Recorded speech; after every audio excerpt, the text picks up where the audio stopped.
Asher on the helm for boat manoeuvres. Ready? Ready, yeah. You'll be fine. Are we good? Yeah. Okay. Right, we're off.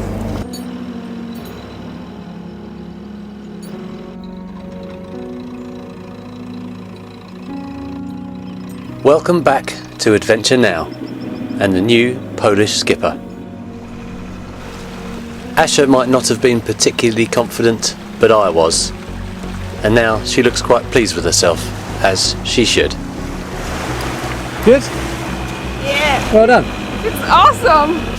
Well done. Good job. Mother Nature put her reins on us. She said, calm down and wait. The sea is just too rough for you. I won't be opening the gate.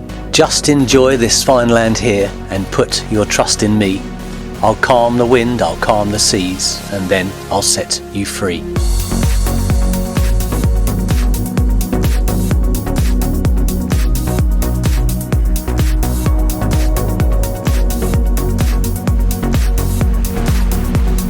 I think it was pretty clear from our last video that we really like Hestur, and we would happily have stayed were it not for the fact that our supplies were dwindling.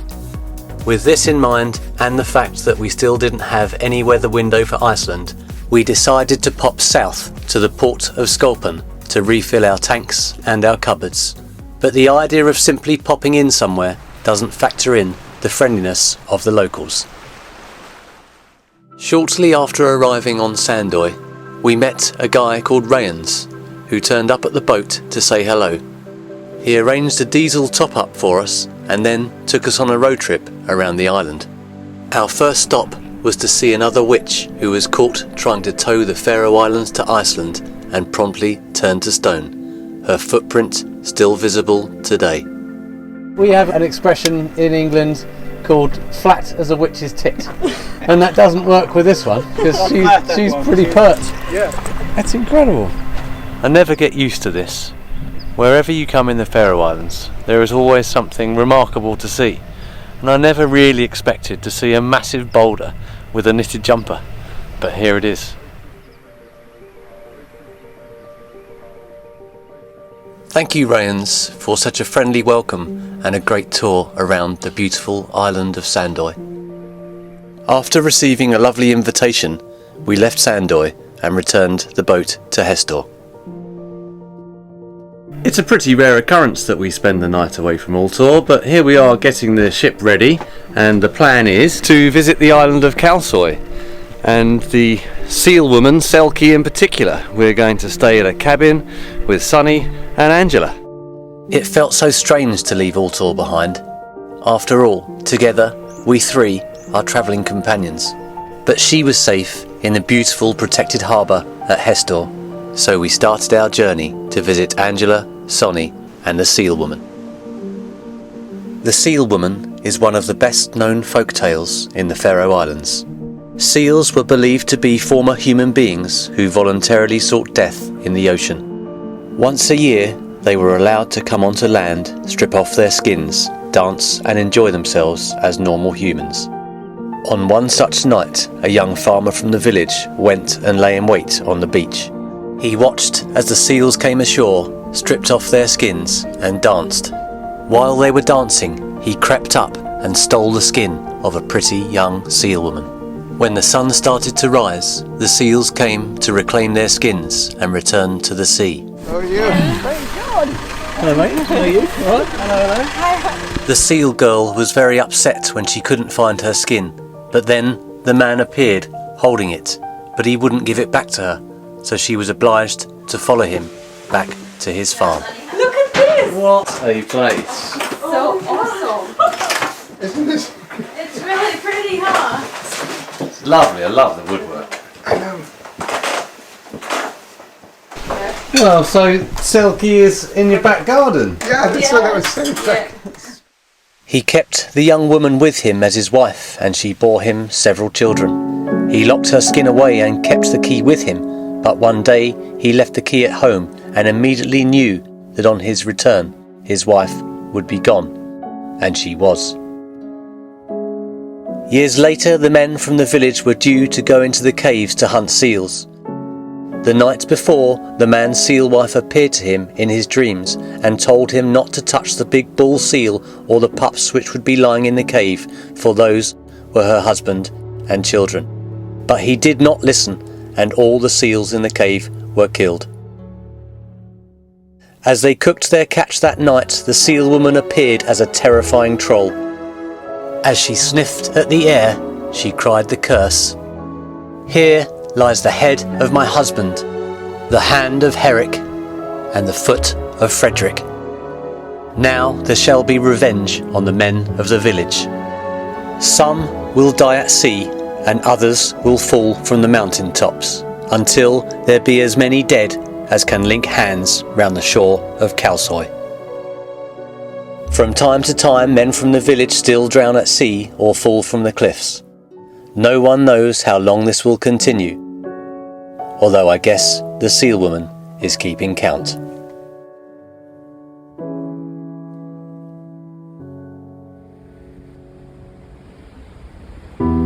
Back to Altor, Ashley. Yeah. Back to Altor.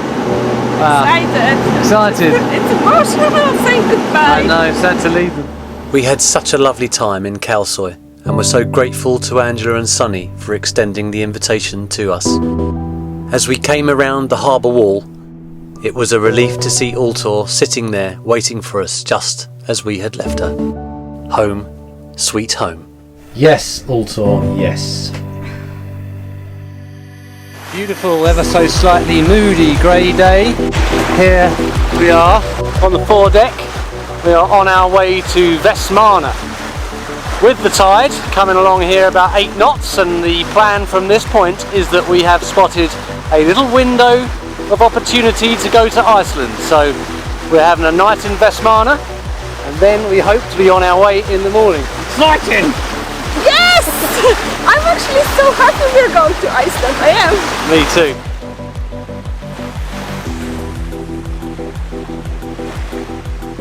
Once we've put a nice, hopefully 3 or 4 weeks of cruising around the east coast of Iceland, we'll come back down to the Faroe Islands and Fuglafjord in particular. Fuglafjord! I love the place. We have learnt that the only way to happily leave the Faroe Islands is to know that we are coming back.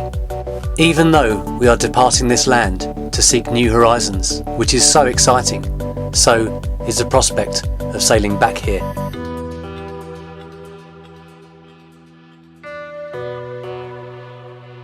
After a lovely time in the Faroe Islands, we both feel ready to push further north, further than we have ever sailed, which is very, very exciting. And that happens tomorrow. Being so up close and personal to these colossal rock formations is both exhilarating and humbling. The depths drop so steeply at the base here that you can get close up to turbocharge these emotions. But caution is always your friend. Even on a calm day like this, the mountains can create a wind from nowhere. It's fascinating, like from 6 to 25 in no time. We were just saying that we're getting a little bit chilly with this headwind. Good timing on the tide thanks to the rack hat. Steaming up here, 9.3 knots despite the headwind. Looking forward to getting round the corner and tucking into Vestmanna. Last time we were in here, I think there was one other boat in here, but this time I can definitely see 2 big commercial and maybe see a small yacht on the wall up there, so I'm not even sure that we've got room here yet. There is no space for us to moor along. There are commercial vessels all around, and the bit of wall that is free is taken over by a rib. Hello, how you doing? Good. We're going to be here for one night. Is there any chance we could come alongside? Is that okay? Staff outside there. Yeah, we might just go at the end there. Is that okay? Yeah. Perfect. Wonderful. Thank you very much. Thank you. You ready, Ashley? Yeah. Good to me. You can go and give the gentleman a bow line.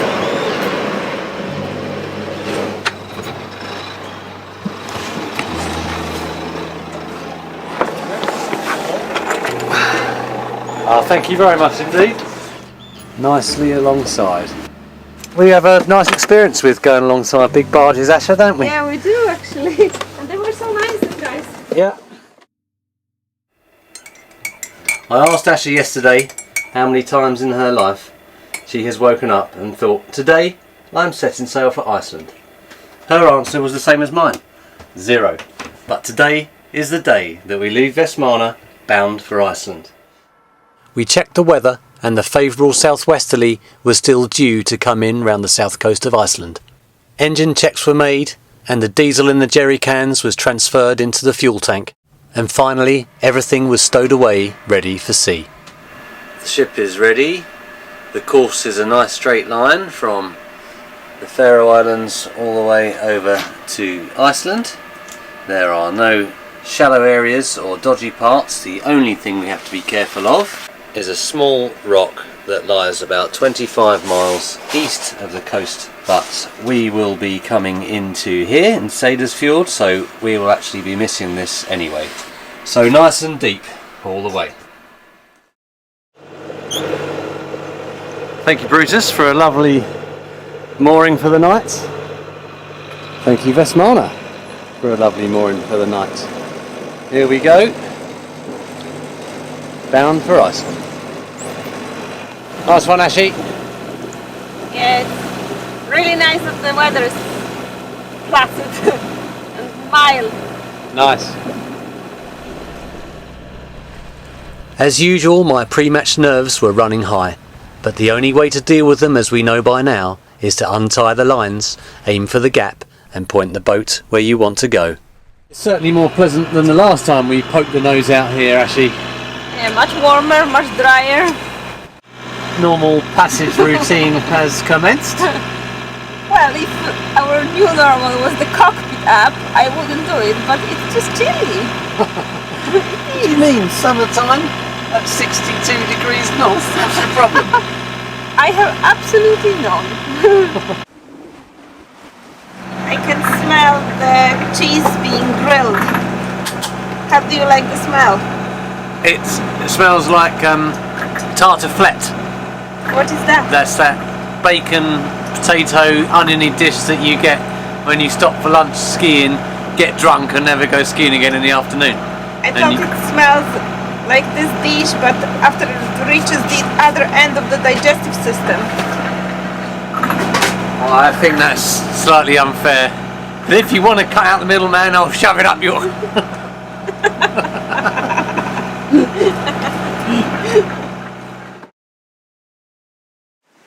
It's been quite a fickle day, really, today. We made some good headway west, motor sailing, and then we turned the engine off and we were able to free the sails off a bit and sail a bit more directly towards Seyðisfjörður. Then the wind died, then the wind went on the nose again. Now we're beating nearly in 12 knots of breeze. But it's currently 10:44 PM. I don't think it's going to get very dark tonight. There is going to be a nice bit of sunshine peeking below the clouds soon though, I think. 9 o'clock in the morning. We had a good 24 hours, 150 miles, but it was also quite uncomfortable. Wind forward of the beam all the time, which makes it pretty tough to stay sat down in one place in the cockpit and pretty difficult to sleep. But we're doing well, 100 miles to go. We are 27 hours into the passage. The crew is feeling wonderful. There's Max snoozing. It's very uneasy motion of the boat as we are beating.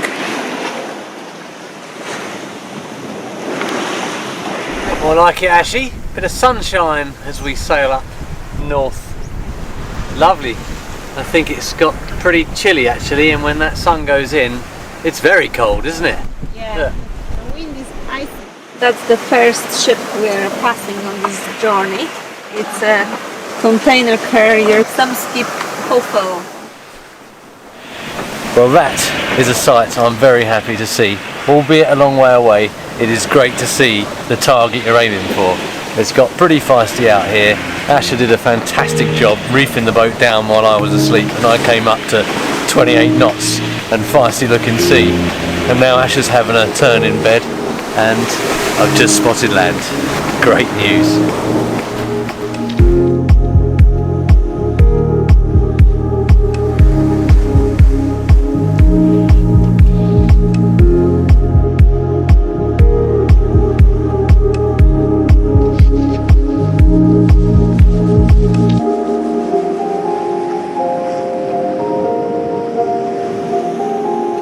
Awesome, isn't it?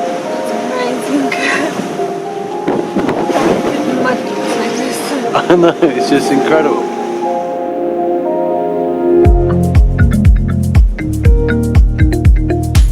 The wind being forward of the beam for most of the way and the coldness of the northern latitudes made this a pretty tough passage for us, and we weren't disappointed when the wind dropped as we closed in on the Icelandic coast. We took the sails down and watched as the fog descended shortly after sunset. Before we knew it, we were totally surrounded and Iceland had disappeared from view. At these latitudes, a radar is an essential piece of equipment, and the reflections bouncing off the high sides of the fjord each side made it easy for us to pick the middle and sail straight up the fjord. It's a happy time doing this, yeah? Yeah, I'm really thrilled. Looking forward to breakfast in bed. From the open sea to Seyðisfjörður, it is just over 8 nautical miles, and although we had several teasers along the way, we never got a clear view of our surroundings. The chart showed it being 1,000 metres high on one side and 800 metres high on the other, but we never saw this spectacle. Welcome to Iceland. Welcome you too. We parked next to a truck that showed us what we had missed, and then the sun burnt the fog away.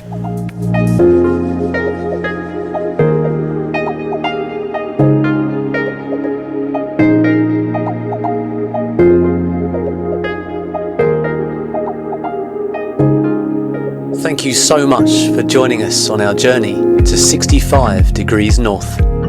We really hope you have enjoyed it, and if so, please stay tuned for more of Iceland. Altor out.